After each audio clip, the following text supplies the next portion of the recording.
ஒரு தேர்வில் 280 பேர் கலந்து கொண்டவர்களில் 252 பேர் தேர்ச்சி பெற்றனர் எனில் தேர்ச்சி பெறாதவர்களின் சதவிகிதம் காண்கன்னு கேட்டிருக்காங்க. 252 பேர் பாஸ் ஆகியிருக்காங்க. ஃபெயில் ஆனவங்களோட எண்ணிக்கை தெரியாத தான் கண்டுபிடிக்கணும். அப்போ நம்ம எக்ஸ்ன்னு எடுத்துக்குவோம். இப்போ பாஸ் ஆனவங்க ஃபெயில் ஆனவங்க 2 பேரையும் கூட்டினா நமக்கு என்ன வரும்? மொத்த எண்ணிக்கை வருமா?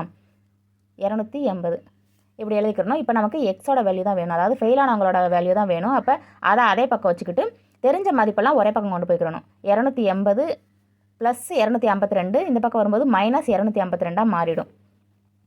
அப்போ எக்ஸோட வேல்யூ என்ன வரும்? இது ரெண்டையும் கழிச்சா 28 வரும்.